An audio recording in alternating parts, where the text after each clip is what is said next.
figure it out. Low-key forgot how to do this, slash had to, YouTube was not cooperating. Hey, what's up? Nick Berger, first one in the chat. Let's go, baby. Also, welcome back, everyone. As you can tell, new streaming space. Let's go. I was gonna wait until after I finally got all these countdown videos done before I was gonna set this desk up, but as you can see, it gives me so much more space to do everything.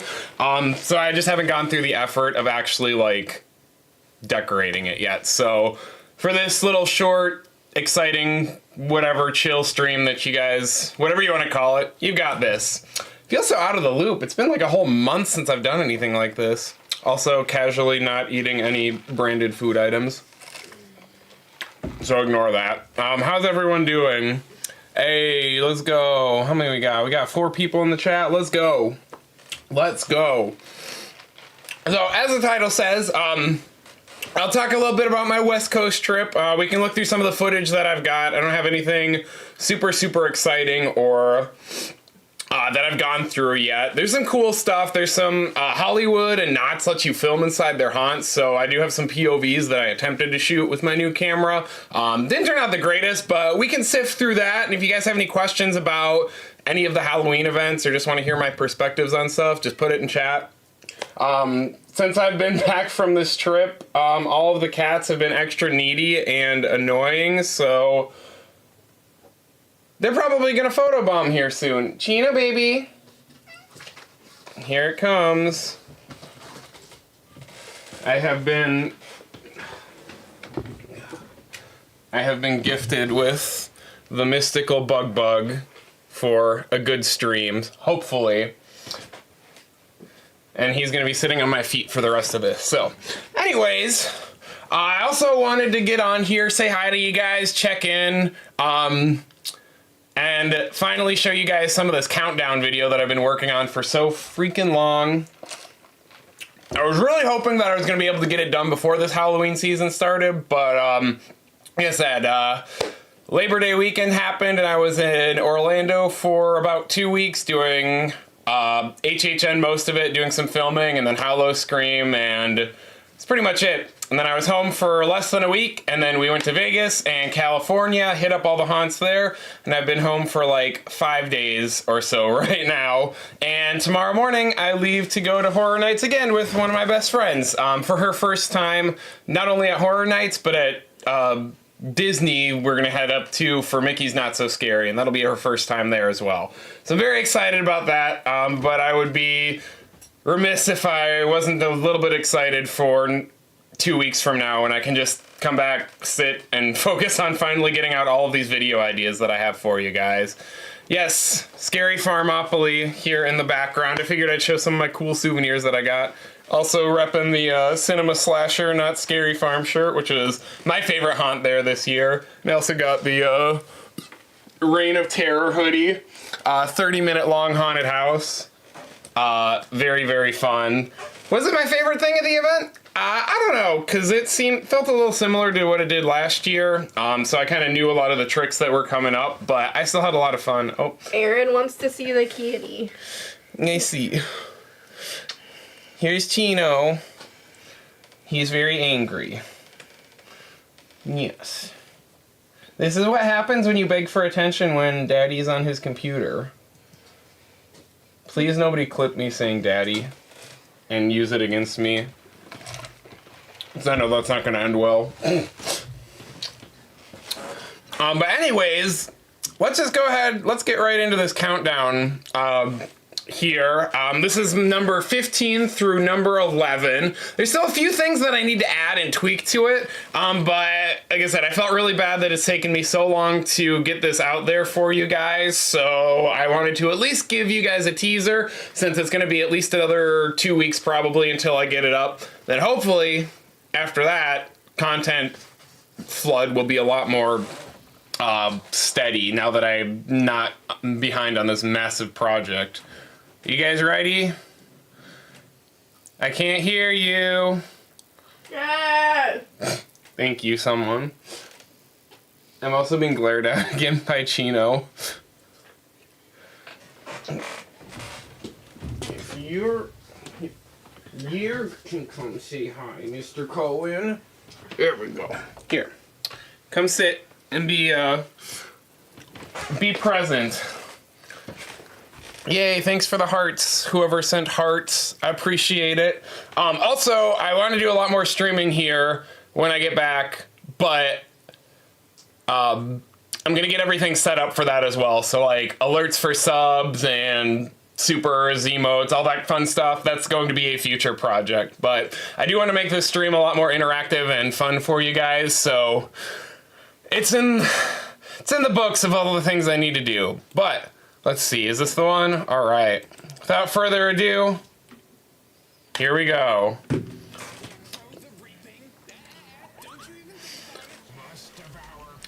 I'm also going to shut up during this. Let me know if you guys can or can't hear everything. I think everything should be set up. It was when I tested it earlier, but... Low. What?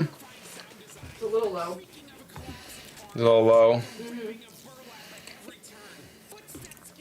Oh, also, to help if that was on, might not be so dark now. Okay, here, let's start from the top, make it a little louder. Don't you even think about it? Must devour corn. Well, this is a 6-year-old video. That should be better. Anyways, Scarecrow I think. tops many best-of lists for the non-stop assault of close-quarter scares in the dark, claustrophobic sets. Accented by terrifying sound. I turned the volume up. Hopefully you guys should be hearing it soon. The ripping of burlap at every turn. Footsteps getting louder and louder until a nightmare crow. Also me casually. But for all the memorable scares, the sets were less so. Outside of If it's still quiet, let me know.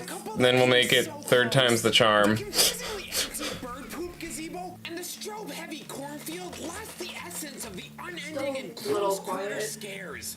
No element succeeded as much as the scarecrows themselves. Well, I don't know Without what any else I memorable scenes can... or story elements, Scarecrow the Reaping ended up left in the dust. Unless I turn everything But if else Scarecrow down. was the king of tension-filled scares, the original Halloween was the exact opposite, with Michael Myers appearing from Okay, seemingly I'm nowhere not going and to say disappearing anything. just I'm as gonna stand quickly. here and look For pretty. as much as I meme on Mikey, 2014's Halloween is still my top-rated IP of all time. Thanks to a story-centric facade, no time was wasted in covering every important scene with all killer and no filler. Mikey's presence was felt everywhere. Perfect, And it just let's makes go. so much sense to have a mannequin scene in the middle of the haunt at Also, a peak strobe light paranoia warning level, and all allowing that the fun finale stuff. to do something different. And with sets so richly detailed and realistically proportioned, trekking through Anyone who's suburbia watching felt this, I want you to tell me that dangerous. Halloween And as he rightfully 2022 should looks be, better the than King of this. Shadows is I'll also fight. the king I'll of die on that hill. RPGs. 2010's Catacombs Black Death Rising was similar to Scarecrow in that it was an intense gauntlet of close-quarters scares. Picture For the record, those two Temptations, clips but right instead there, of that's literally all the lush and media I moist, it could was find for this dry and entire bony, section, filled so... with cats, combs, That's why lots it's of taken bones, so long and to do these some of cute these. little, or slightly horrifying Plague Doctor guys. The archaeological dig setting allowed for plenty of educational opportunities, and I honestly loved being able to learn real-world history in line. I know I can't be the Also, only there's one a who bit goes that to I'm gonna HHN film for later the on to plot. put here, that's why And it's perhaps the best whatever. finale I've seen. The under construction exhibits came to life as air blasts removed the only barrier between us and the sickly undead. Miss In Catacombs, 2018, man. Seeds of Extinction was And hailed as Seeds. the best version So of The good. Last of Us that we would ever see. And at least for Orlando, that's entirely true. Other haunts have failed to craft compelling narratives or contrasting vibes without the presence of dialogue, but Seeds of Extinction observed that a wealth of scare tactics hear and Nick's? more low-key atmosphere allowed a much more effective way to build tension.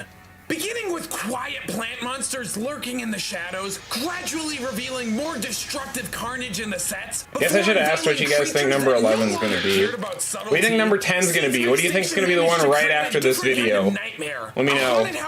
They'll all probably be wrong. Without even really knowing what scared you. Many of these Excuse me. terrifying encounters were hidden in plain sight, but the beautifully layered sets distracted the newcomers, while HHN veterans had countless references to keep their focus away from the scares. It's really just a shame that Descendants of Destruction couldn't keep up with the smart design choices of this all-timer. As hot or cold Yep, that's right. Dead Man's Pier isn't in the top 10. Changed my mind. Sorry, not sorry. Again. Stuck trying to break free of the HHN formula. While I'm enamored by the beauty of this quaint little village, the few nooks and crannies we get to explore, and the sorrowful tale discovered within, for a haunt to have so many overhead set pieces with just black curtains behind them that get ruined by the intricate show lighting, it's just criminal. And barely any of those exquisite sets were designed with any gut punch scares. Even so, Dead Man's Pier was able to create something seldom experienced inside of a haunted house. Something so distinct and evocative, with so much credit due to the impeccable soundtrack. Basic scares were accented with poignant audio cues, extracting the pain and torment of each elaborate character, as if they were just notes in a bigger symphony. For most haunts, an immersive soundscape is just out of reach. That alone doesn't make Dead Man's Pier the most distinct haunt on this list, but it proved to the masses that haunted houses can do more than just be haunted houses. Oh, spoiler alert, In-Between's next. What'd you guys think? We on the right track so far? Is that worth the, is that worth the 2-month wait for it? I got most of that done within the last couple of days, so hopefully once I get back from this Florida trip, I'll be able to go head first into that, get that wrapped up, and then immediately after I want to get out my full HHN 2023 review. God, it feels weird saying 2023 now. After that, I'll probably do some HHN Hollywood versus some Orlando comparisons, and then from there I've got about 30 video ideas that I want to get done within the next year, and they're all over the place. Hey, let's go. Thanks for all the love, everyone, and the hearts and the emotes and stuff. Yeah, man, after doing all this research and looking at seeds again, it just makes me so sad that we never got that for The Last of Us. Like, it was so good. It was so good, and The Last of Us was so close to being that, but it just wasn't. But what can you do? Yeah, I know. I agree, Aaron. Shocking that Dead Man's Pier isn't in the top 10. I guess I have this thing where I get my expectations too high and then I get disappointed, because Room 13 at Knott's this year I thought was going to be far and away probably my favorite haunt I'd ever done in 28 years, and I was a bit let down by it. It wasn't bad, but it wasn't up to the quality of the rest of the Knott's mazes. There was a lot of dead zones and emptiness, and that made me a little bit sad. So I've learned that I can't get my hopes up for the concepts that seem perfectly tailor-made for me, because they probably will never live up to my unrealistically high expectations. Cheyenne's ready for my thoughts on Graveyard Games. What do you think? What place do you think Graveyard Games is going to be in, Cheyenne? I'll let you know if you're correct. Honestly, I don't remember what place it's in. I gotta double check. Okay, that's what I thought. Top 10, top 5, top 3? Which one? Let me know. Yeah, Aaron, I agree. I do need a redo of The Last of Us for sure. But I don't think that on Wednesday we are going to be going and doing Stay and Scream for it in Central Park. I think I'm a little bit too triggered and depressed from the mini hurricane last time, that I think we're gonna do either Richter's or just try and chance it and do New York and just avoid doing Stranger Things until later on in the night anyways. Right now, Nick's closest. Nick's closest without going over. Under. Oh, Amanda got it right. Nerd. We'll call it cheater. Yeah, Graveyard Game's number 7 for me. I just can't put it higher. I want to put it higher. I really wanted it to be in the top 5, but those other 6, man, are just so good. It's so close to top 5. Oh, so good. Thoughts on this year's Hanging? Honestly, it was okay. Punk Rock Playroom. I like the concept of the hanging, but what I learned this year is that I enjoyed the references to the industry and to the other theme parks and to Knott's legacy a lot more than I actually enjoyed them trying to do the like shock value, incredibly, God, what's the word? Offensive jokes for the sake of being offensive. Like, they could do an entire hanging show that's just making fun of their competitors and all the stuff that's happened just within the Halloween haunt and theme park world, and I think it would be a lot more effective than them trying to skewer pop culture to mixed results. Am I glad that the hanging is back? 100%. I think the new location in it, in the Wagon Wheel Amphitheater, or whatever they call it over there, is really good. I enjoyed it a lot more than when it was at the Calico stage. And I actually really liked the set, too. All the little boxes that they had that had nods to Scary Farms Past. That was honestly my favorite part of the show. Also, I don't know if the Maleficent Dragon is actually supposed to light on fire or not. I think it is, but it didn't work for our show, so they had to like improvise and make a joke about how it didn't accidentally blow up. It was pretty funny. I did try and film some of the hanging here. I don't know if I got anything good or any good sets, but let me see if I have anything to show those who don't know what the hanging is. What were your thoughts on it? Or have you seen it this year, I guess is the better question to start with. Aaron likes The Last of Us a lot more when you almost didn't die. I mean, touche, I suppose. Yeah, I agree, Cheyenne. The Karen bit was like, I understand the concept. I understand where they were trying to go with it, and I think it could have been done right, but it just kind of was too, it was too heavy-handed and too cringy, like, okay, yes, we are going to do this big mission statement now at the end about how we're not going to let Karens affect our lives anymore, and I understand, like I said, understand the concept, just a little heavy-handed on the delivery, a little melodramatic for, I think, the point they were trying to make. I also have, like, 7-8 hours of this footage that I'm still trying to go through and compile down, so I don't have everything super well organized yet. So that's also part of the fun of all of this. Where's all my hanging stuff? Yeah, I wish I could remember more specific bits from the hanging, honestly, but I really just... It was a nice, entertaining way to kill 30 minutes compared to other... Yeah, Elon definitely should have been in there probably for the finale as well, instead of just the specific Karen. But if I had to say, out of all the theme park entertainment I've seen / enjoyed, especially at Halloween events, this year's hanging was definitely in the top half. Certainly wasn't great, but wasn't awful. Let me see if any of this you can even tell what's going on. I think I got the Karen. I may have gotten the Karen bit at the end. Let's see here.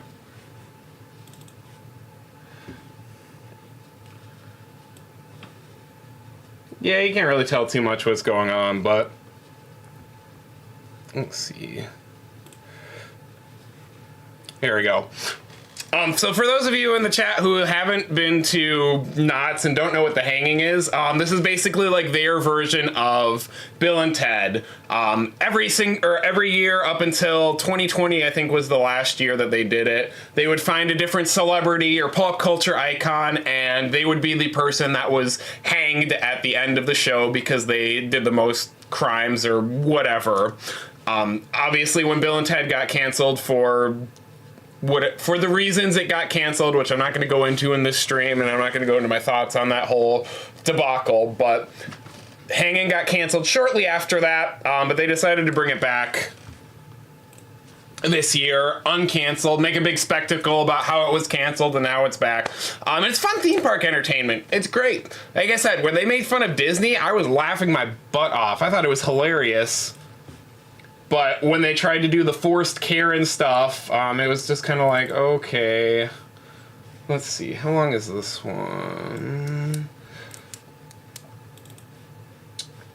The other difference between this and Bill and Ted is that this one has a lot more action, and they have like squibs that when they do their fight scenes and stuff, you can actually see blood and gore and all of that jazz.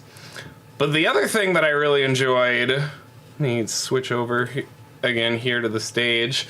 Was all the what you can see on all the boxes in the background. I don't know how well you guys can see them, but all of those empty crates have some stuff that was in reference to Knott's history. So they have a thing of hanging scripts from 2020 to 2022 where they're supposed to recycle the jokes from them, which is funny. This one of them says skeleton keys. Back in the day, their version of Fast Pass or Fast Lane, you would get skeleton key with it. Never went to the event when this was a part of it, but you basically got access to like a special room at the beginning of or end of the haunt, or sometimes even during the haunt while you were doing it. So you kind of got that skeleton key access. One of them says Dead of Winter, Dead on Arrival.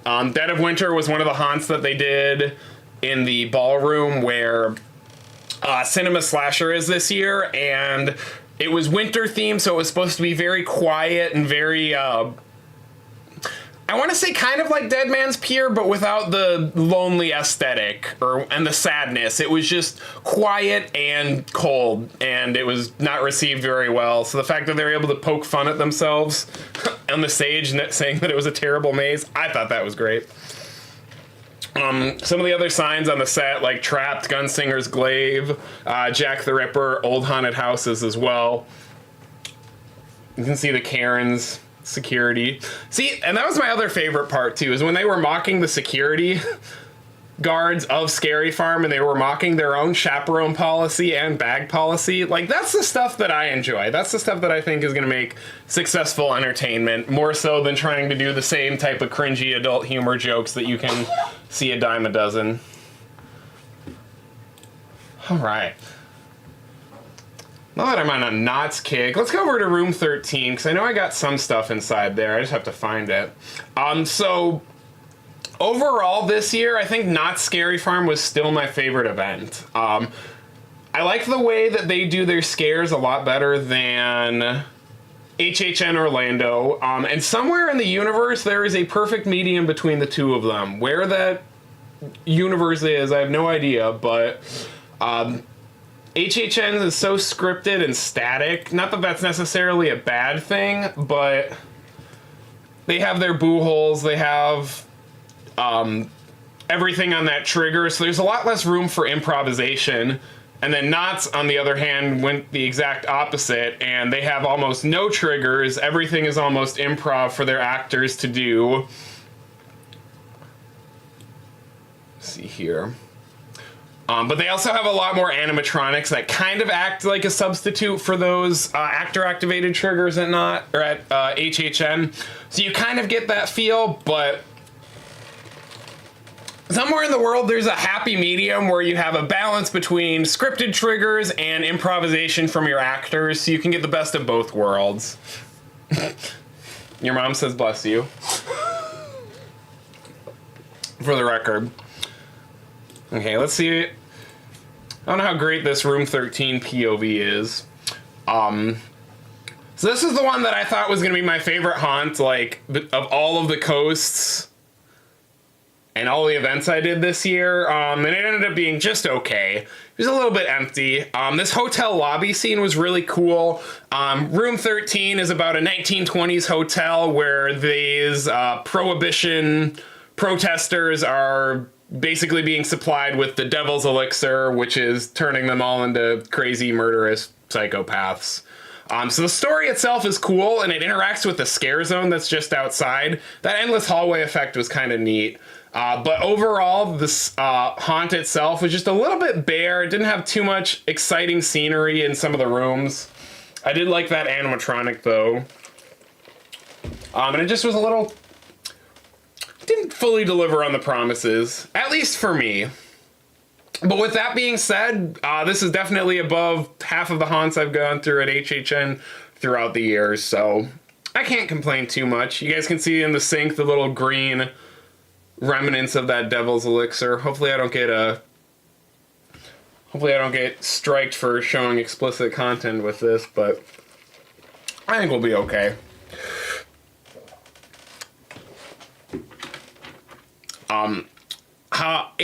HHN is suffering from success. I 100% agree, Oreo will. Since we've already been talking about the countdown video a little bit, I actually do make a point when I talk about the in-between, which is number 10, about how I don't really feel like HHN Orlando has pushed themselves to create something really revolutionary or really groundbreaking since they made that haunt. And that was in 2011, so that was over a decade ago. But with the Dueling Dragons costumes this year and like the light up props, like the Contract and the Darkest Deal, I am starting to get more of that feeling again. So I'm hoping that this kind of means that HHN is maybe starting to push themselves a little more instead of comfortably resting on all of their success of the last however many years, but only time will tell. Yes, Paige, it does kind of sound like BioShock, which is why I was most excited for it. Like I said, the aesthetic overall, when the aesthetic was there, was really great. I love the 20s Art Deco theme and everything that I can get it in. But there was just some rooms where it was just walls. I believe right up ahead here, there's some elevators, but the rest of it was just blank walls. Amanda's neck, the usual. Hi, Nixie. You see my neck? I'm like 30 seconds ahead of you. I know. Oh, bye, Nixie.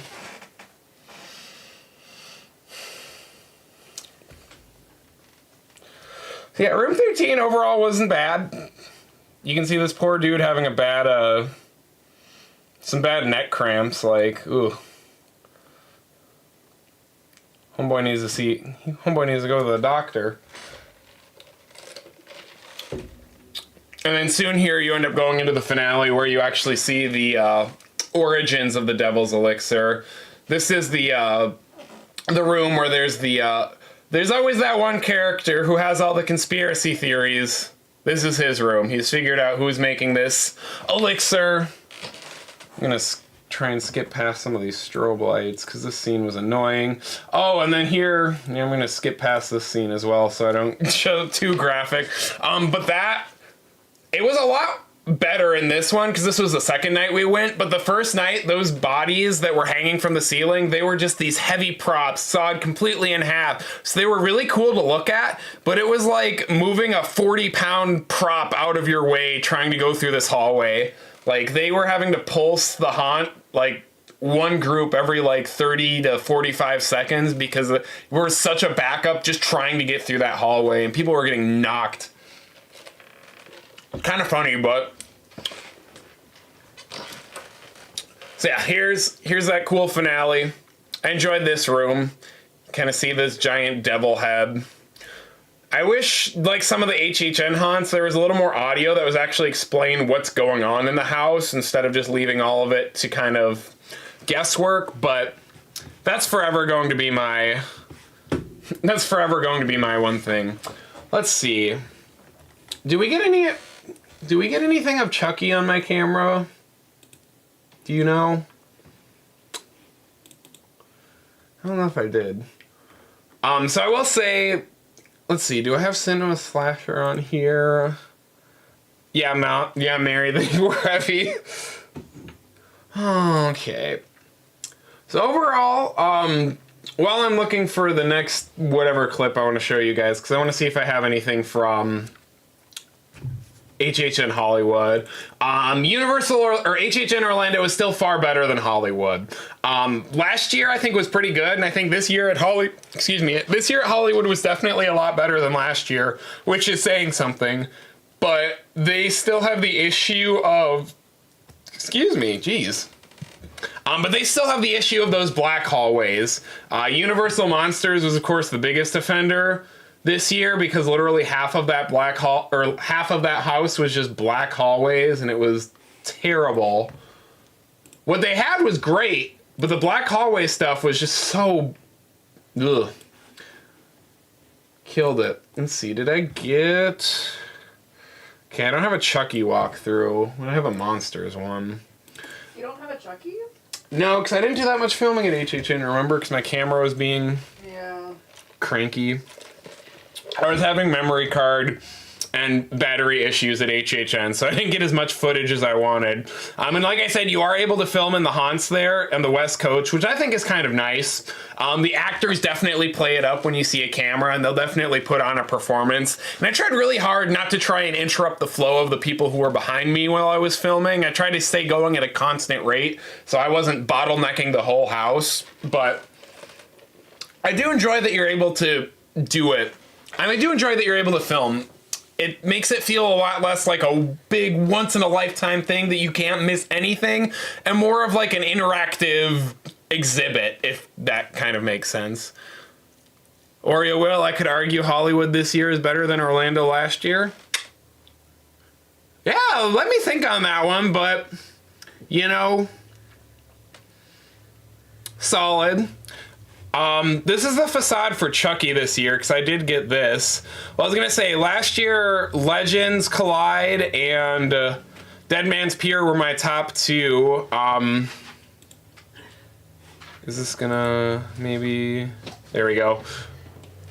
And I would argue that Chucky and Monstros, Latin America Monsters, was far better than those two, so you might be onto something. Hey, Nixie. Welcome, welcome. We'll go to you. Here, we'll pause this for a second so we can... Nix, you can't even, as I say, we can't even see you on camera. You are just like a void. Yeah. Come here. Also, this setup is weird now because you guys can tell that I'm wearing pants. Of course, they're Sonic pants, but I used to be able to not be able to wear pants when I was filming my videos, and it was nice. But now I guess I have to be on my best behavior at all times. But yeah, going back to Chucky, if you guys went through the Chucky haunt in Orlando and thought it sucked, it 100% is not great. I'll detail my full thoughts on that at a later time. But this Chucky haunt in Hollywood, this was probably the best Chucky haunt I'll ever go through, and may have been one of my favorites of this year. I don't think it was better than Dr. Oddfellows at Orlando. It might be. We're gonna figure that out this week when I go on my next trip. But I mean, just alone, this facade was incredible. You had the few little Chuckies popping in and out on the screens there, and they would talk and interact with each other and make little jabs. And oh, this is exactly what ours should have been in Orlando, and I'm sad that it wasn't. Speaking of, we're gonna just see if we can find a Chucky POV that's pretty good, because... Hey guys, do you know I'm live right now? YouTube's letting me know that. Because this haunt was just so good. Let's see. Ultimate kill count.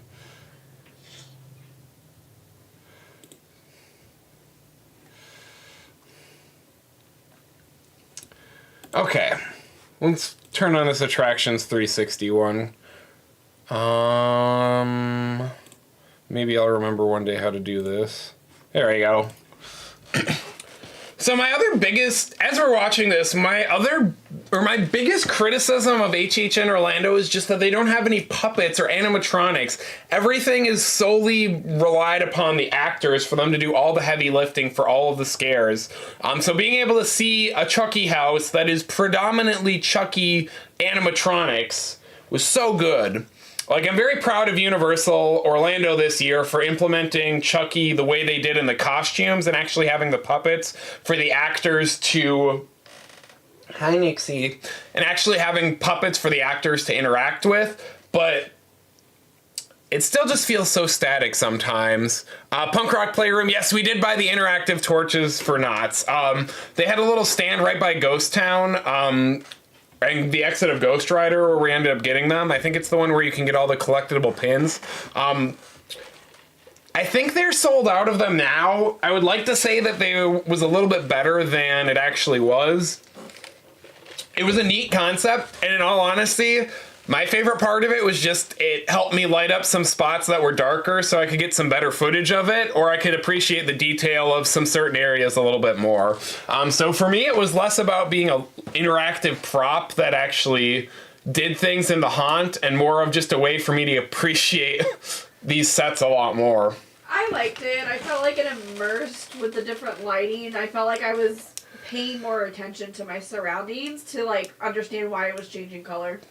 Yeah, I can agree with that to an extent. Amanda said that she liked it because it kind of interacted with the environment and it made her pay attention more to what was going on as the lantern would react, which I guess I could agree with that.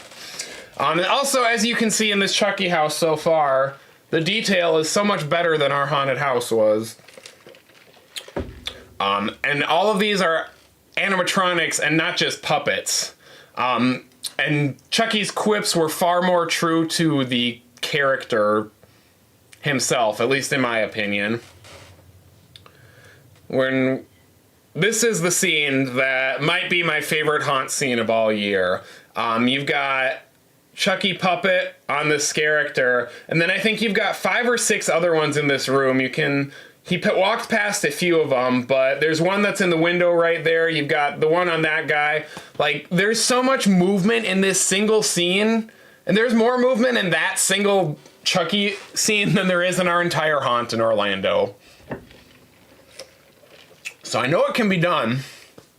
And also, Glenn. How can you... Oh, my boy Glenn got a full animatronic. Beautiful. Incredible. They didn't do Glenn dirty. I don't even know if Glenn is in Orlando's. It just makes me so happy.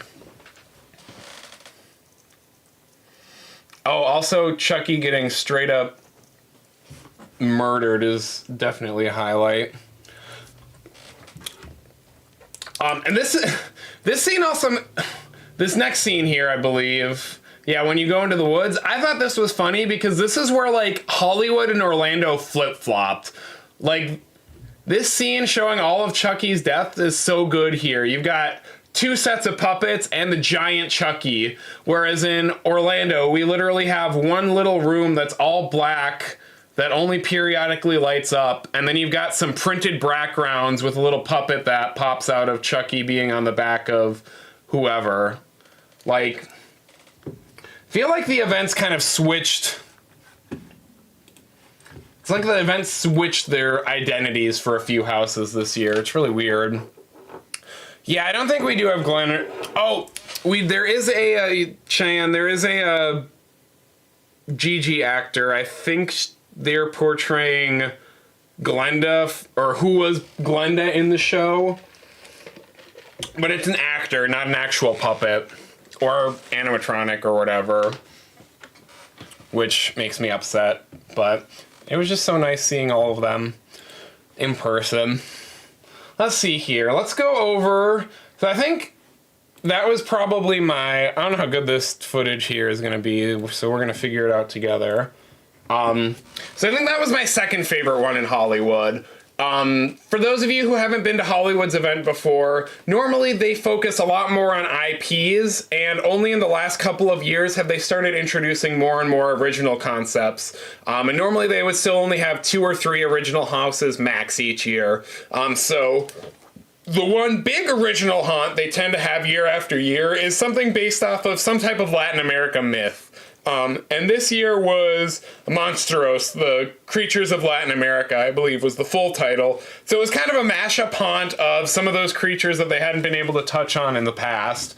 And I think this was my favorite, if you can tell what's going on in half of it.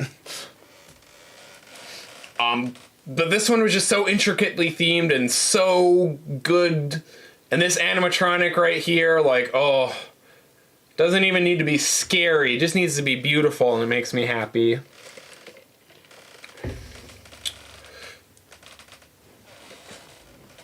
Let's see here.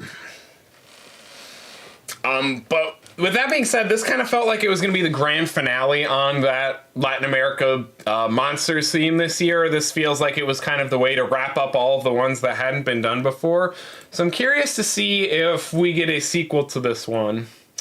And this incredible outdoor scene where you got the stilt walker coming up. Oh, good scares. Good scares. It's also interesting that they always do this one in the Parisian Courtyard, which I guess is their equivalent of like the Fast and Furious queue, where they have a very small footprint that's very distinct that they have to work with to put in. Like, they don't have that much wiggle room with their layout, so they kind of have to stick to the same type of concept year after year, and it has that really long hallway that kind of splits the two sections that they can't avoid. They have to have that long, narrow hallway. So the fact that that layout ends up having the best haunts at the event year after year just is crazy to me. So crazy. Let's see here. Here we go. Trying to skip ahead of some of the darkness stuff that I missed.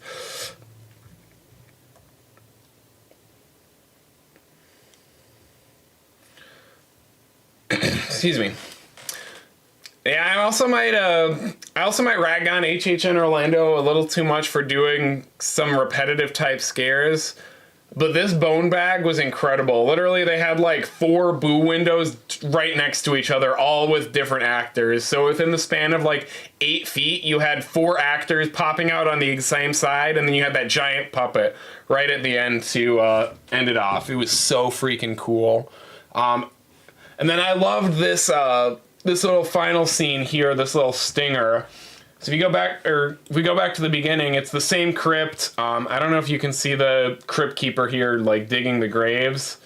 But he goes in, he's like digging the graves, warning you not to go in the crypt. And then when you get to the end there, he's digging a grave and he's like, this grave is for you. And then he does his little scare thing.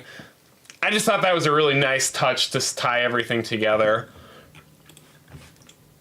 And I wish that's something more that we kind of saw in Orlando for the way they do their haunts. And that exited into a scare zone. Let me see if I can find some good footage of these, those Terrors de las Momias.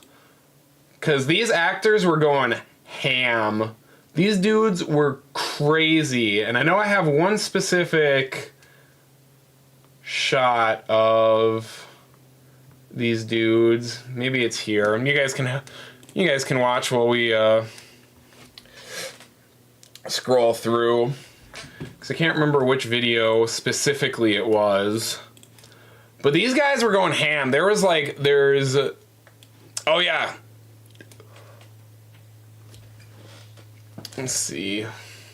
The grave says 2, which is you in Spanish. I didn't notice that. That is a cool touch.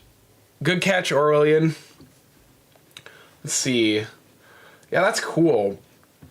Hollywood has such good details like that when they actually get their sets fully detailed and they don't have those black hallways, which is why it makes me even more frustrated when they do have those giant empty gaps, because when they don't, it's so good. So many cool stuff. Okay, let's see here.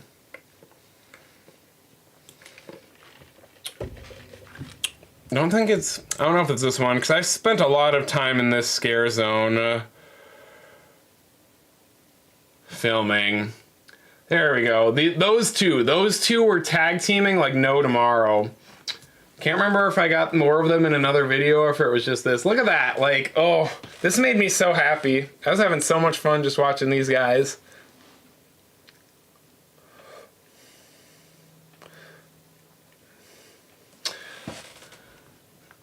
I must have another video.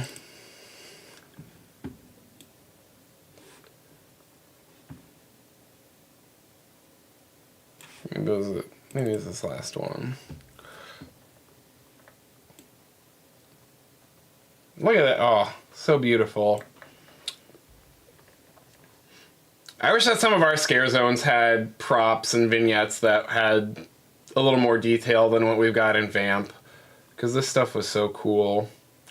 And they have the animatronic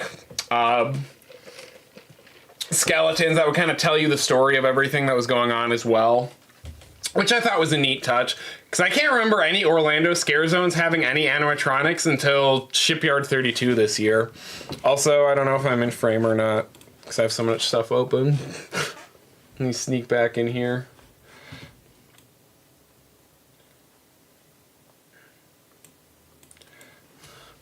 Yeah, and I also thought it was cool that Monsteros exit leads right into the scare zone, so you can't avoid it. You gotta get good if you're getting scared. Let's see. I know somewhere I had to have more of these two tag teaming.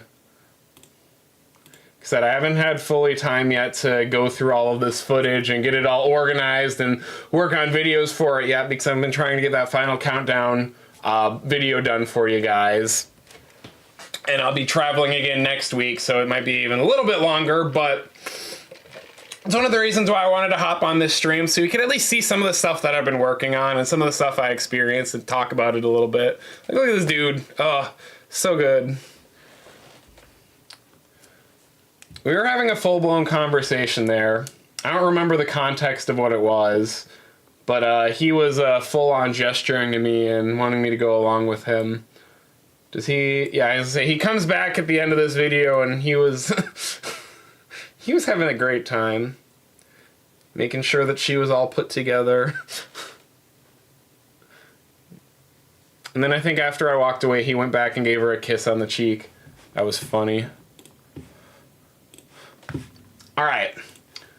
Now that I've been kind of rambling without any coherence to it, what do you guys want to look at next? You guys want to look at HHN? You guys want to look at some more Knott's footage? You guys want me to talk about Vegas, which we stopped in before we left? Actually, we are going to talk about Vegas just for a little bit, because that was one of the most funs I've had on vacation, was at Vegas. And also, there's a pretty cool video of something that happened that I want to show you guys.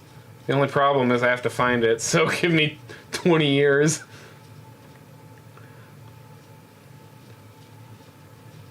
Where is it?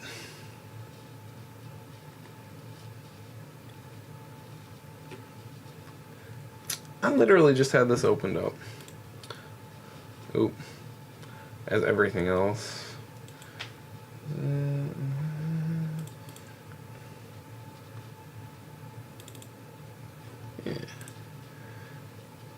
Yeah, I'd say definitely Knott's was probably my favorite part of the trip. And then hanging out in Vegas for a while was pretty cool. I can't figure out, or I can't find this right now, so I'm gonna have to go searching for a second. But while I'm looking, you guys can look at some of this cool stuff. There was a Stranger Things pop-up store in Vegas that we didn't even know existed until we walked right past it. It wasn't as good as the HHN Orlando Legacy store, but it had some pretty cool stuff and some pretty cool themed rooms in it. Let me find some of that I can pull up while I'm looking for everything else.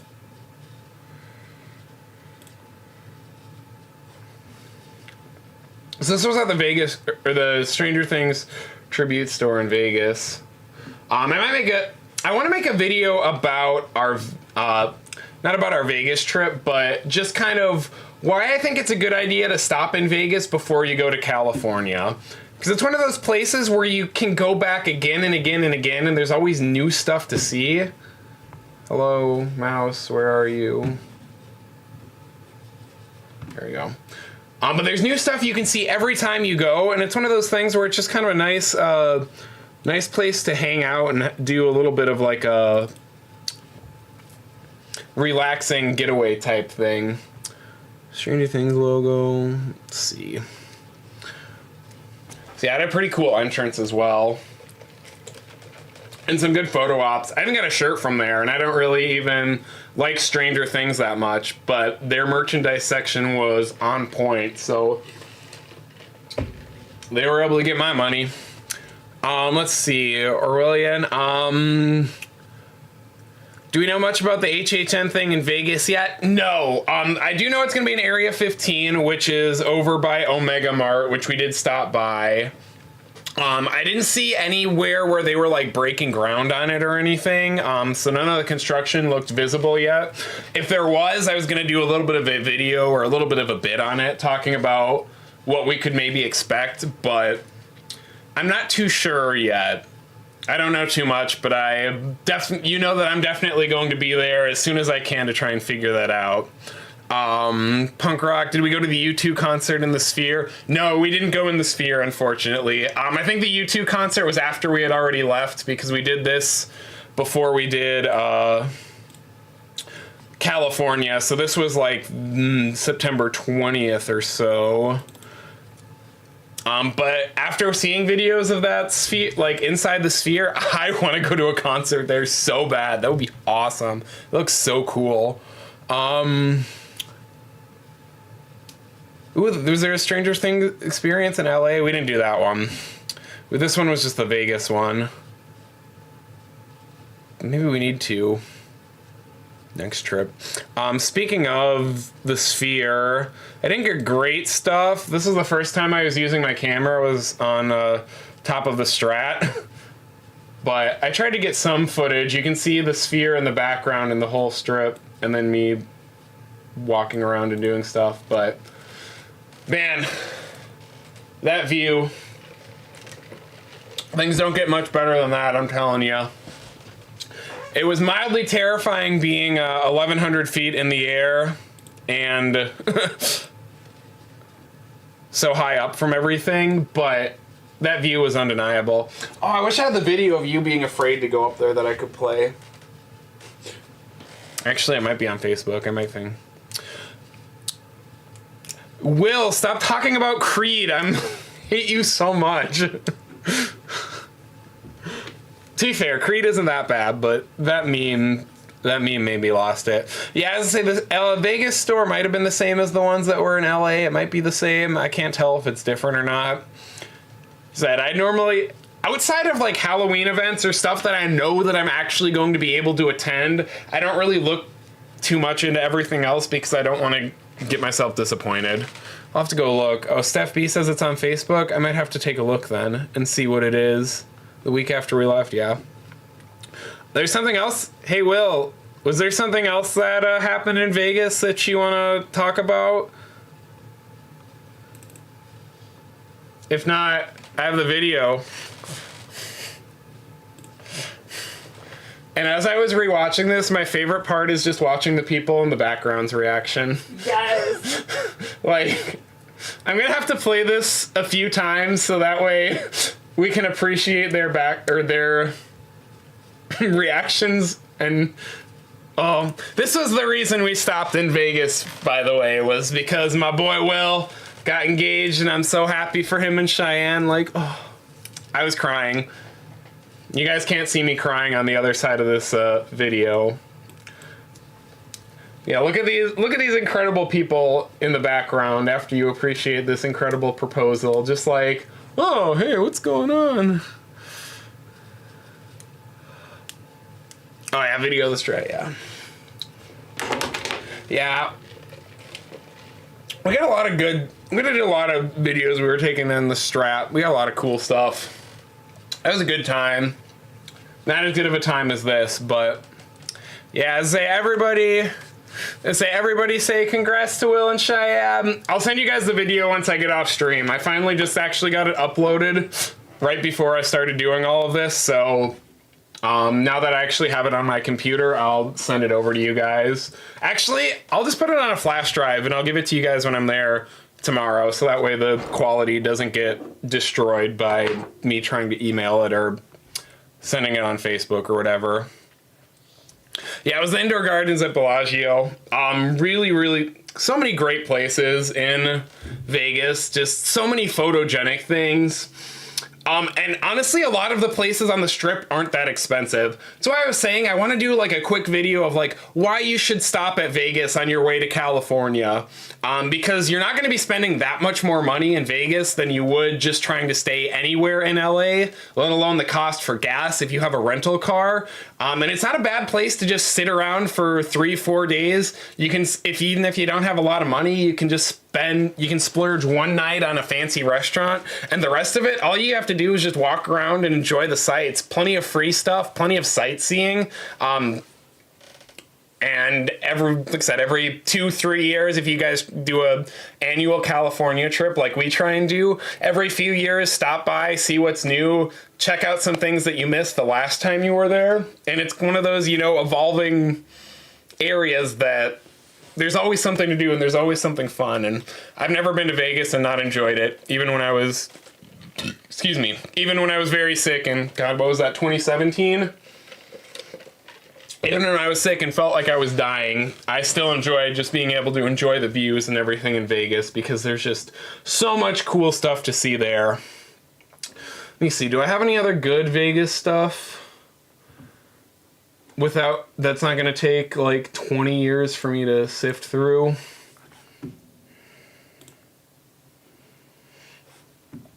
Like, everything is just so... I haven't been to New York ever in my life, so me saying everything is so big might not age well when I finally do travel to that state, but everything is just so big in Vegas, and at least out of the destinations that I've been to, you can't really get anything that doesn't just feel like, you know, a metropolis. This actually feels like it has interesting stuff to look at, and you're not just walking through a bunch of offices where a bunch of people work. Like, there's so much cool stuff to see.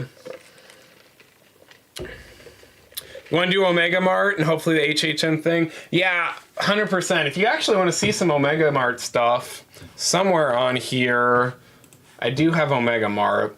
I don't know if I was going to do a video on it or not. That's been one of the back and forth things for me. Because even though I enjoyed it, I don't know. I don't have an idea for it yet. But yeah, Omega Mart was a lot of fun. Actually, this little guy is from Omega Mart. My camera's in a different spot, so I didn't know where to go. But he's so cute. Here's his little box. I stole him from my wife, and I have no regrets. She's all the way over there, and she can't steal him back.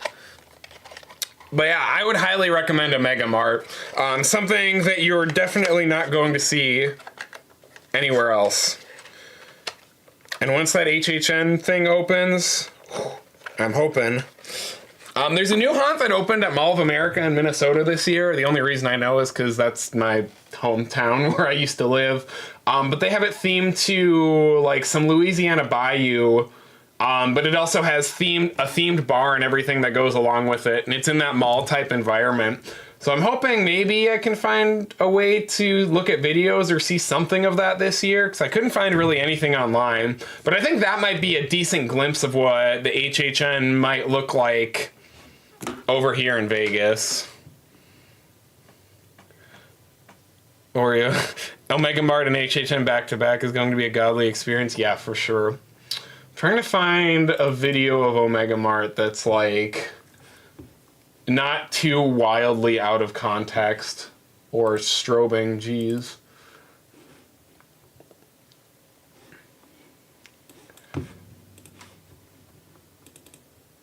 Yeah, and we did this in the Strat the same day, I believe. So this was my first time really ever using my camera out in the out in the field. So still trying to figure out trying to get a feel for everything, especially filming in a low light indoor environment. Let's see here. I know I've got to have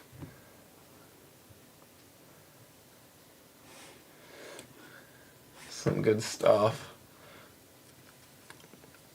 Yeah, I'm really curious to see what HHN Vegas is going to be like, because what was it, Will? We determined it's going to be like 2.5 times the size of what Omega Mart was or something like that. So they're going to have a decent amount of room to work with. I can't find any of the stuff that I'm looking for.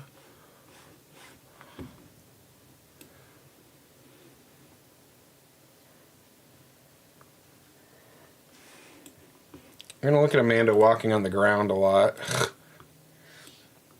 Oops. Yes, maybe. There we go. While I try and find the other clips that I was looking for.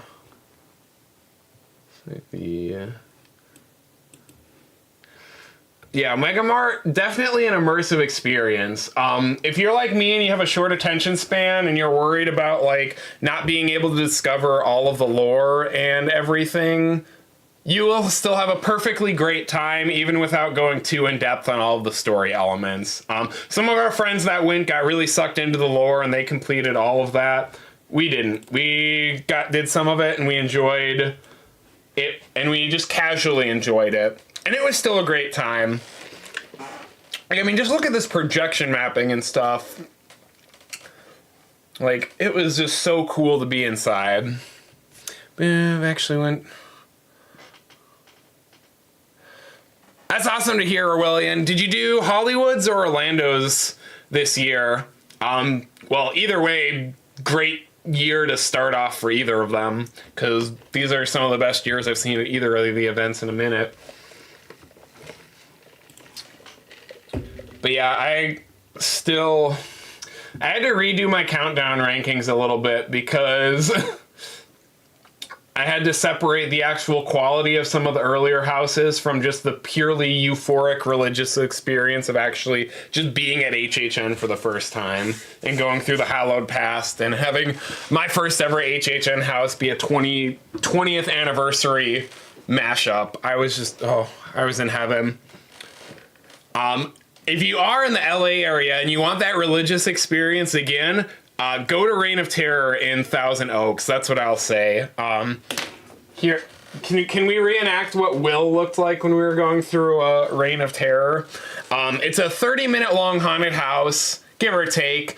It has 135 rooms, and it was about what was I gonna say, 8 different haunts or 10 different haunts inside? I can't remember. But it would basically be like if you were going to HHN and you did every single haunt back to back with no breaks or anything in between them. A lot of the rooms were a lot smaller than you would find at HHN. You didn't really have any of those big wide open scenes.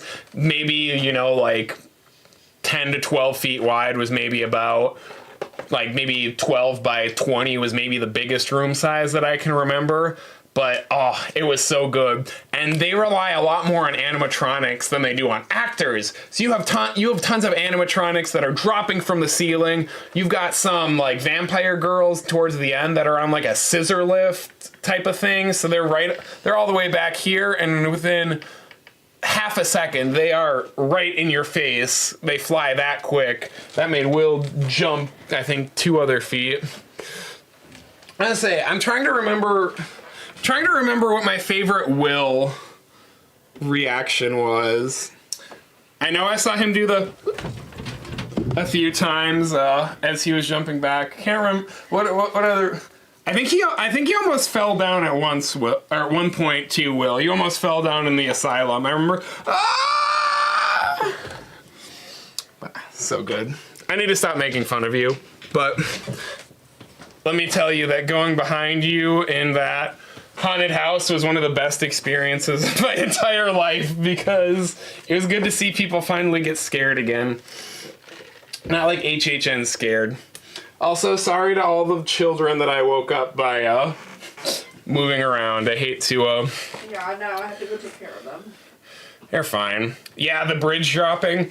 Yeah, I'm not gonna tell you guys where, but they also, so one of the other cool effects they have is you're literally like walking on a bridge inside this set, and it drops like 2 inches, 3 inches, just enough to give you a jolt, but not enough for you to actually like lose your balance. And if you're not expecting it, it's so good.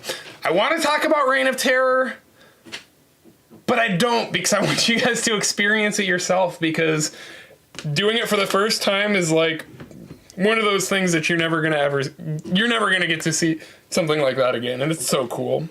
Excuse me. Yeah, the giant Chucky, I was trying to film on my phone in Chucky towards the end of the night, and I was trying to get some good shots of that giant Chucky puppet, animatronic, whatever it was, and that dude was lunging for me.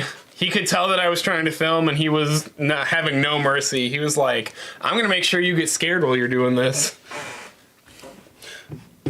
So good, man. Let's see. Here's some more of Omega Mart, maybe, eventually. More of the projection mapping stuff that they had. Oops. Do I get a good... I don't know what the half of the rest of this stuff I filmed was, because this was so close to the beginning of the trips. Let's just look at some petable arrangements. Hey, babies, we should get some of these for you. They're currently snuggling me. Yeah, I know. I'm not popular enough anymore. Oh, I could go get the... Should I go get the meat thing? The meat poster? Yummy. This is making me hungry for Omega Mart food all over again. Some meat sculptures. Oh my god, I literally have all 3 of them. Yes, I agree. Biggest part of Hollywood that everyone is sleeping on is the new Purge show. 100%. I haven't seen Waterworld in like 5, 6, 7 years, maybe even more, so I don't really remember it that much. But just the fact that this Purge show was, 15 minutes, 20 minutes, and they just packed all of the stunts into it was so good. Somebody, I can't remember who it was, but somebody in our group after the show was like, was there even a story to that? Because they didn't even remember they couldn't figure out what the final twist was. They completely missed that because they were watching the stunts and everything. Acting is so corny, but it fits for the Halloween event.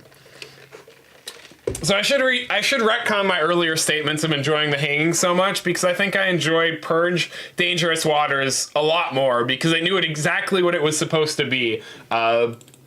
Campy, action-packed water stunt show, and tried to do nothing more than that. And that's exactly what I enjoyed about.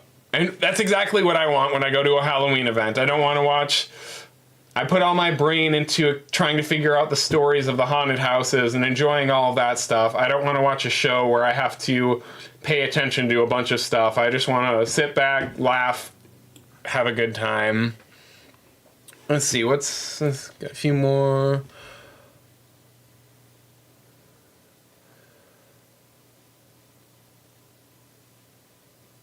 Yeah, I agree, Steph B. I did like their Walking Dead house there. I don't remember having any... I didn't have that many great runs later on in its life, but the first time I did it, I got one of the best scares I've ever gotten in that chain link little gauntlet area towards the end. And I miss them having a permanent haunted house because I have really good memories of going through the House of Horrors, Chamber of Horrors, House of Horrors, whatever it was in the early mid, late 2000s, like... I just wish more places had permanent haunted attractions in general. And yeah, going through first thing in the morning. Puppet Theater at HHN Orlando, what was that, 2 years ago? Right when it opened, I did the same thing. I was still daylight out, completely blind going in. I was on the floor the first half because I could not see anything. And those actors were getting right up in my face. And it's probably the most scared I've been in a haunted house outside of Reign of Terror in a decade. So that was always a good cheat code. If you want to get scared, just go in when it's daylight because you won't be able to see anything going on. Yeah, I miss Bill and Ted too. I don't think it's ever going to come back. Fortunately or unfortunately, whatever your perspectives are on the show, but I think that Nightmare Fuel is a good replacement from what I've heard. I'm going to be seeing it probably Wednesday, maybe Thursday. When I go back to the event, I wanted to save one thing that I hadn't done for when I'm going with my friend this trip, so that way I could say I experienced something for the first time with them instead of knowing the entire event inside and out. So my full review on Nightmare Fuel to come in the future, but at the same time, with how big Universal has become and how crowded they are, I just don't know how a Bill and Ted type show would work anymore with the unruly crowds. Not even the subject matter of it, but just with all of the alcohol and all of the people and all that jazz. Let's see, I don't care for the hanging. Yeah, it would be kind of, I agree, Aurelian, it would be kind of interesting to see more of like a hanging public execution type haunt experience for sure. Not outside of Knott's and the handful of ghost town mazes that Orlando has done, there really hasn't been any Western themed stuff, which I feel like is the most politically correct, I guess, way that you would be able to get away with doing something like that. I know it's kind of a little bit of a taboo subject, and it's something that would have to be tastefully done if you could actually execute it into a haunted house that way, is what I'll say on that. Here's some more, I found a good some more Omega Mart stuff. Well,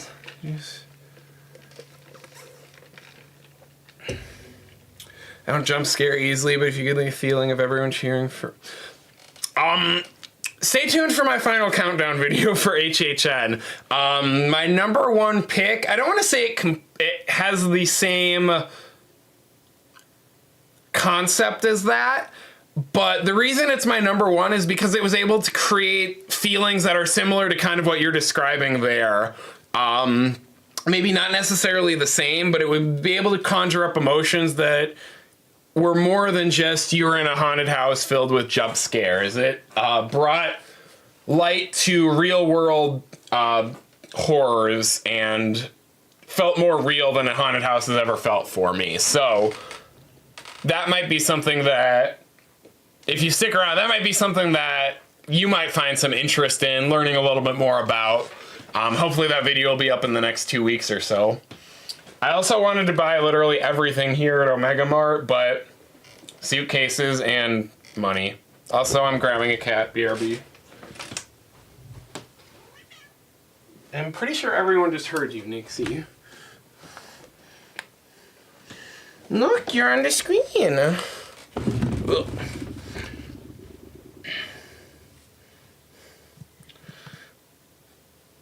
If you guys ever go to Vegas, definitely go to Omega Mart. You've been screaming to sit on my lap all day while I was trying to set all of this up, and now when I'm allowing you to jump on my lap. Cats. Yes, referring to Orlando.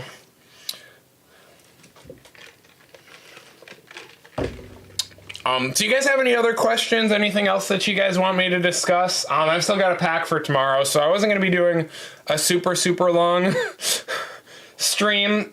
But if you guys want me to keep talking or discussing stuff, just let me know. Otherwise, I might tune out probably around the next half hour or so, 15-20 minutes or so. I know, Steph, I was like, I heard Nick's meow. I was like, I wonder if that picked up.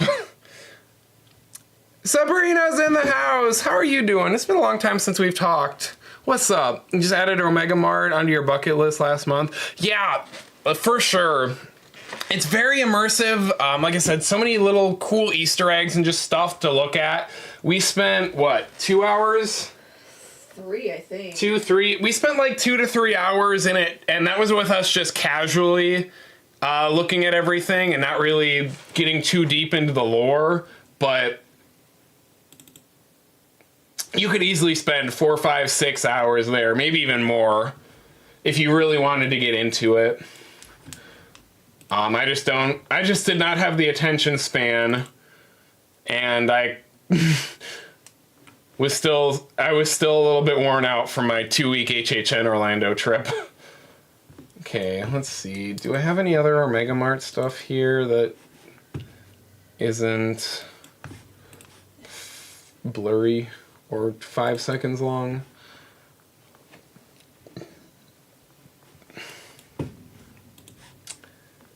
I got a lot of short stuff at Omega Mart.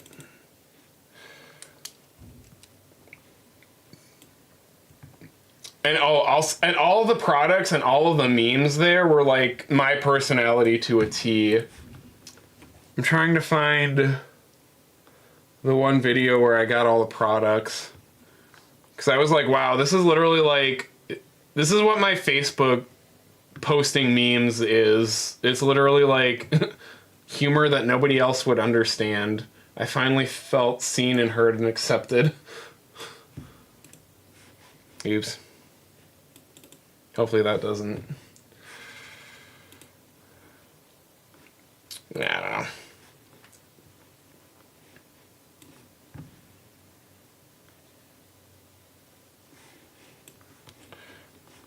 This calendar, we should have gotten this calendar, to be honest.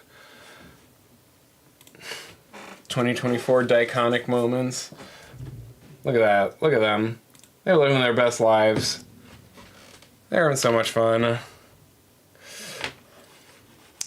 Let's see, was there anything else I really wanted to show on this stream? I know I mostly wanted to talk about Knott and how cool Knott is. I don't know if I got any slider footage at Knott. But I did.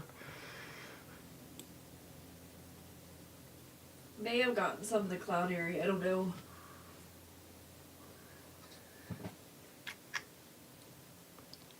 I was trying to see if my Chamber of Horror, any of my Chamber of Horrors ones were videos turned out, but not too much.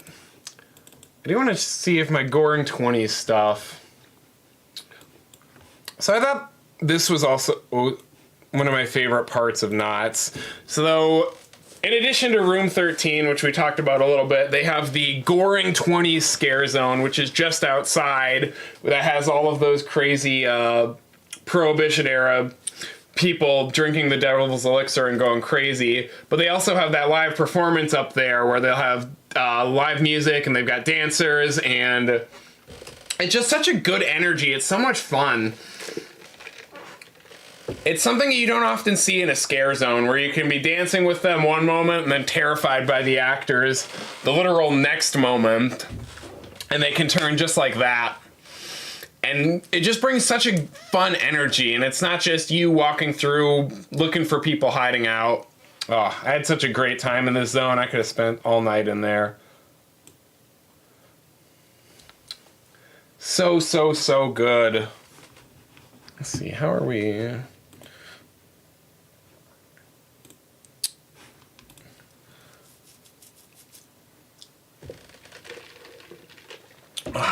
I was streaming like, well, I think that's all I've got prepared for you guys. I think I'm probably gonna log off here. Like I said, I've still got to get some stuff packed for the HHN trip tomorrow. I have some scripts that I want to get finished writing up.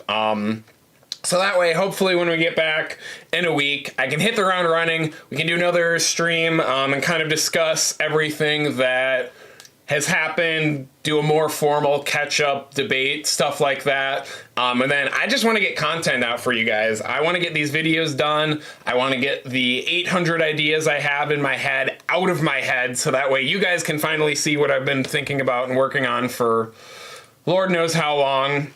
Come March, I know that's still 5 months away, 4 months away, but might be do something big and exciting for the 1-year anniversary of the channel. Is anyone here interested in watching me stream Spider-Man? Show of hands or hearts. Thank you for hearts. I do want to try and get that set up. I need to get a capture card, I think, because I don't think my PC can run it. But I know when I get back and that game comes out, I'm not going to be editing for like 5 days until I beat it. So I want to make sure that I can still connect with you guys during that time. So if you guys are interested in letting me or watching me stream Spider-Man, let me know in the chat, and I'll put some more stock into potentially getting that set up for you guys. Maybe some vlogs while I'm at HHN this year. I don't fully know. We're gonna take it by ear. And if there's any specific haunts you guys want to see me do a deep dive in, like any of the specific HHN haunts or any of the specific Knott's haunts or anything like that, I'd love to do some in-depth, detailed, like lore type videos on those.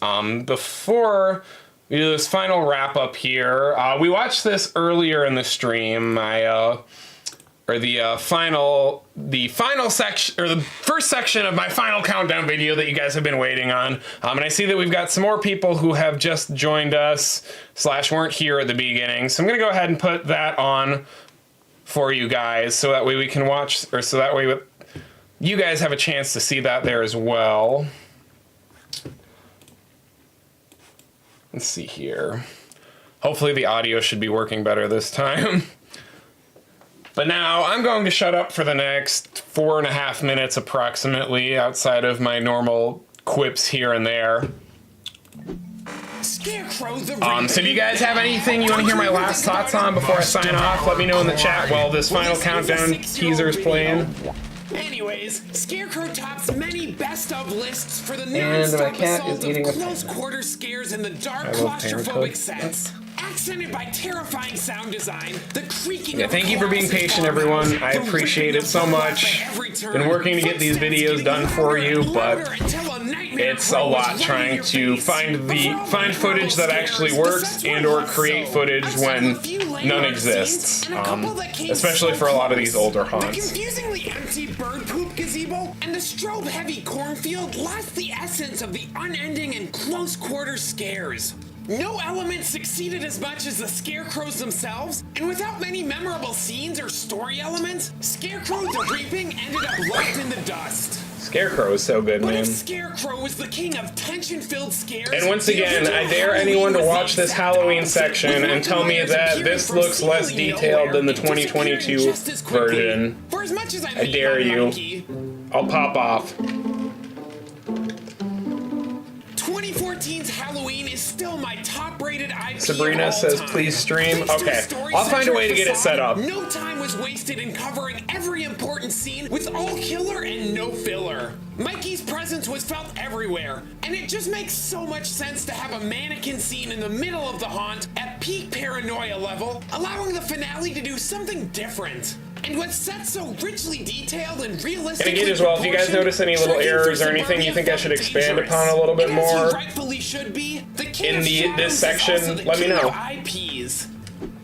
2010's Catacombs Black Death Rising was similar to Scarecrow in that it was an intense gauntlet of close quarters scares. Picture Tomb of the Ancients, but instead of lush and moist, it was dry and bony, filled with cats, combs, lots of bones, and these cute little, or slightly horrifying plague doctor guys. The archaeological dig setting allowed for I agree, Steffi. 2014. and I honestly loved being able to learn 2014 is in my top 3 years of all time. Is it going to be in my top 3 years of all time after this year? I cannot say for certain yet, but 2014 was so good. Halloween, Dollhouse, Walking Dead, surprisingly, AVP, From Dusk Till Dawn, even Giggles and Gore, like, solid.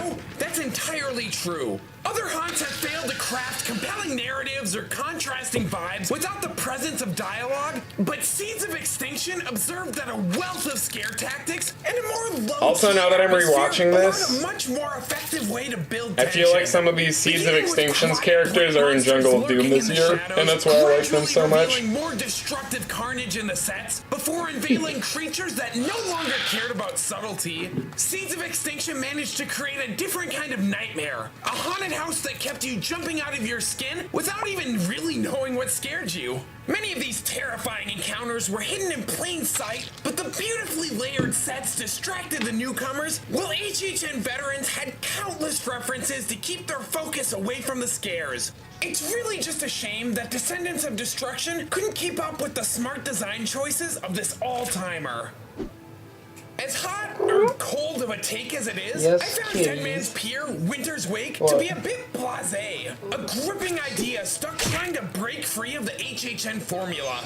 While I'm enamored by the beauty of this quaint little village, the few nooks and crannies we get to explore, and the sorrowful tale discovered within, for a haunt to have so many overhead set pieces with just black curtains behind them that get ruined by the intricate show lighting, it's just criminal. And barely any of those exquisite sets were designed with any gut punch scares. Nixie, get out of my garbage can. Even so, Dead Man's Pier was able to create something seldom experienced inside of a haunted house. Something so distinct and evocative. Sabrina, what franchise do you think deserves its own house? Ooh, I gotta think on that one. Scares were accented with poignant audio cues, extracting the pain and torment of each elaborate character, as if they were just notes in a bigger symphony. For most haunts, an immersive soundscape is just out of reach. That alone doesn't make Dead Man's Pier the most distinct haunt on this list, but it proved to the masses that haunted houses can do more than just be haunted houses. Woo! I feel like it's cliche, Sabrina, to say Scream at this point, since it's almost been there so many times. But I really think Scream deserves its own saga of houses. Trying to think. I would like to see some type of video game as well, whether it's like BioShock, Resident Evil, maybe even The Last of Us now that we've got the first one. But I would like to see like one of these video games get some love and see year after year revisit those types of environments. Dead Space maybe even. I don't know if there's any big... I'm above. I don't know if there's any big horror IPs that are going to be coming out anytime soon because I'm still a little bit out of the loop, but I think I'm getting there. But I think if I had to, in the long run, or if I had to say out of everything, I think Scream definitely deserves one, just because there is so much potential for iconic voiceover work with the scares. There's so many different scenes, and I feel like it could play off of how successful Halloween was with that suburban slasher. And the claustrophobic scares that come with it. Lots of iconic scenes, too. So next stream, I'll probably come up with a more detailed idea, but Scream is the first one that comes to mind. I also want to say, like, Insidious or Happy Death Day, and some of the Blumhouse flicks that are coming out, but they've already kind of had their due at HHN, so that's why I didn't include those. Paige, no, this does not include 2023. So I guess, spoiler alert, if I were to include 2023 on this video, I think 3 houses this year are going to crack into my top 15. So I don't think that if I were to include this year, you wouldn't have seen... what was it? Scarecrow, Catacombs, and Halloween. Those would be out. But my plan for these in the future, once everything slows down and once I've got more content out, is I'm going to redo these, not completely, and especially not my later ones, but I'm going to redo this series. Redo isn't the correct word. Re-edit, add to something. I'm going to add in my thoughts for 2023, so that's going to change the rankings a little bit. But also, the first one I did in this series was only the 4th video that I ever did. And my editing skills, I certainly hope, and my pacing skills, I certainly hope, have improved since then. So I want to bring the whole series up to the quality and the confidence level that I have doing this set now. And once I can get there, I'm going to release I guess it'll be 115 houses at that point. I'll do one like hour-long compilation that has all the houses, including this year, and then I'll still have the individual sections as well with houses updated from this year as well. Let's see. Stephanie, I want to purge. Yeah, Purge Scare Zone in New York was good. I just feel like the Purge never really got... Honestly, I think the best Purge thing I've ever seen at Halloween Horror Nights was the show this year at Hollywood in the Waterworld Theater.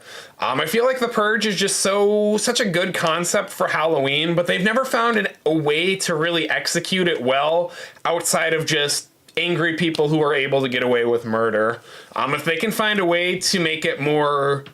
I want to say character-centric, but if they can find a way to differentiate it from all of the other themes that are just crazy people running around in New York, and maybe make it feel more personal, maybe make it feel like they're actually trying to break into the facades that are in that area instead of just having them run around, I think it could be a cool way to make a scare zone in New York without really having to do too much theming.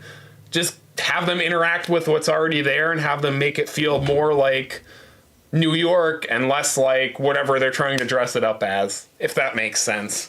But I think the Purge definitely is a concept that deserves to be done the right way, and I don't think it ever has been. Thank you for agreeing with me, Sabrina. Low-key, back in the day, I thought a Soul Calibur house would be super cool at HHN just because of all the creepy character designs. I don't know if they could ever pull anything off like that with that or Mortal Kombat, but it'd be interesting. I might in the future kind of do a video on like how an anime style or like a more stylized video game haunt could work, because I feel like there's a way that Universal could do some really cool hyper stylized haunts, almost like a 3D haunt, but but not using the chroma depth for 3D effects, just using it to add that extra accent or that extra style to the sets. And I think there's a cool way it could be done. I just don't entirely know how without getting my hands dirty and trying it myself one day. Let's see. Oh yeah, I think I remember reading about that Steph B, that Hollywood Purge thing. I didn't start going to Hollywood until 2017 regularly. I went back in 2009 and then didn't go back until 2017, which was when the quality decline started to happen up until recently. But that would be a pretty cool idea. They used to do something like that in Orlando. I think it's where the Music Plaza stage is now, but they used to have whatever it was called the Boneyard, and they had something similar to that, I think. But that, now that I'm thinking, that would be a pretty cool idea, like an outdoor chain link type gauntlet with purgers. That could be something that's pretty cool. Well, thank you everyone for tuning in. I wasn't sure how this stream was going to go because after a week, month away from everything, I feel very, very rusty. And just trying to set everything up tonight, I was like, I don't remember what to do. But I had a lot of fun. A lot more fun than I thought I was going to have because I was a little bit nervous. But if you guys have any questions or like anything that you guys want to see me talk about on the next stream, feel free. I'm going to try and get as much Hollywood-centric content as I can. HHN Orlando versus Hollywood, stuff like that. Like I said, there's so much up here that it's hard for me to articulate every single thought that I have without having it broken down in front of me or without having all the video ideas I want to make already made. But yeah, this is a great time. I guess check back by October 20th when Spider-Man comes out, and I'll be trying to stream that, hopefully a few hours a day, and then I can work on videos at night, but I'm not going to be able to avoid spoilers for that game. The way my brain works is I can only like hyper fixate on like one video game every single year. Excuse me, and normally it's one of those AAA games, and this year it just happens to be Spider-Man as my hyper fixation, so I will not eat, sleep, or breathe until I beat that game. Maybe a slight exaggeration, but I know I'm not going to be productive until I get my hands on and I'm going through it. But I don't want that to detract from having fun with you guys and answering questions. And in the future during these streams, I might just put some games on in the background while we talk about HHN, so that way you guys don't just have to stare at this talking if I don't have hours and hours of footage and stuff to talk about. And I'll try and get some other stuff set up for when I start streaming as well. I'll try and have alerts and some fun interactive stuff for you guys. Hopefully I can get it done in time, but Countdown is priority right now. So thank you, everyone. I appreciate you guys. I'll be at HHN Orlando for the next week. We're going Wednesday, Thursday, and Sunday. So if you see me, stop by, say hey. I'll probably be wearing my 6 Billium shirt at least one of those nights. I'm going to pack directly after I get off, so I don't know what else I'm going to be wearing yet. But this was a lot of fun. Thanks for helping the channel grow. Hopefully I can apply for partner program within the next week or so, and hopefully it only gets bigger and better from there. And I couldn't do all of this without the support from you guys, so especially in November, once all these haunts are over and I'm not trying to run everywhere all at once and get 1,000 things done. Hopefully streaming's going to pick up a lot more and content is going to pick up a lot more. But for right now, just wanted to check in with you guys, hang out, have a good time. Thank you for the hearts, my friends. Go out there, make sure the world's a better place because you're in it. Until next time, see you guys soon.